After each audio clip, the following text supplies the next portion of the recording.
Les influenceurs en Tunisie n'ont plus que deux options, soit le respect des bonnes mœurs ou alors la prison.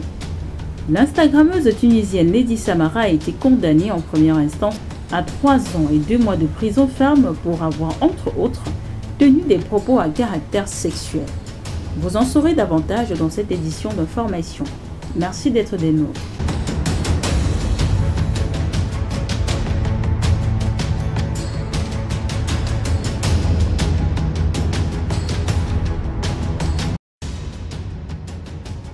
Après les migrants, c'est au tour des créateurs de contenu sur TikTok et Instagram d'être visés par le régime de Kais Saïed.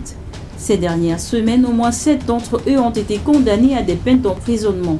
L'Instagrammeuse tunisienne Lady Samara a été condamnée en première instance à 3 ans et 2 mois de prison ferme pour avoir entre autres tenu des propos à caractère sexuel.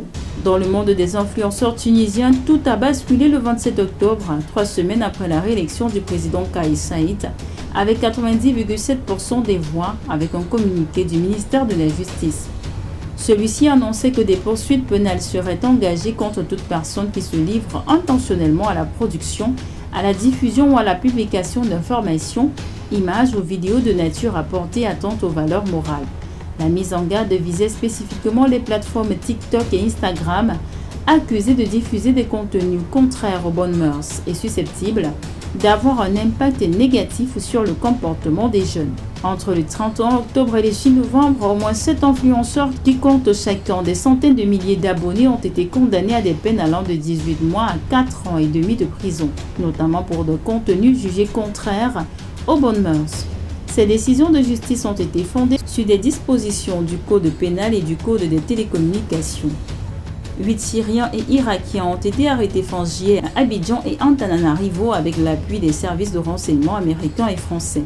Suspectés de faciliter le voyage des membres de El Horde du Moyen-Orient, ils ont aussi été soupçonnés d'avoir participé à un projet d'attentat contre les Jeux Olympiques de Paris. Le coup de filet a nécessité la collaboration des services de renseignement de plusieurs pays et montre que malgré la chute de leur calife en 2019, des membres de l'organisation État islamique cherchent toujours à s'implanter dans d'autres contrées loin de leurs fiefs syriens et irakiens en Europe, mais aussi en Afrique. Le Cap-Vert vit une transformation agricole sans précédent. Frappé par une sécheresse historique il y a 4 ans, l'archipel mobilise d'importantes ressources pour relancer son agriculture. L'un des piliers de cette révolution est le dessalement de l'eau de mer, une infrastructure clé pour améliorer l'accès à l'eau et augmenter la production. Outre l'innovation technique, le pays mise sur un ambitieux système d'assurance pour soutenir le secteur agricole. Cette politique fait du Cap-Vert un modèle pour la sous-région encouragée par la FAO. Lors de la 16e réunion du Bureau Afrique de l'Ouest à Préa, l'organisation a souligné l'importance des politiques de protection sociale.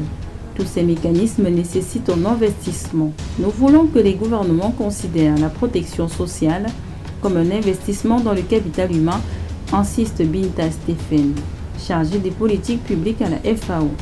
Cependant, la protection sociale reste faible en Afrique de l'Ouest, avec une couverture estimée à seulement 13% de la population pour au moins une prestation. Pour la FAO, il est urgent d'amplifier ces efforts afin d'assurer une stabilité sociale et économique durable dans la région. C'est la fin de cette édition d'information. Merci de l'avoir suivi. À très bientôt.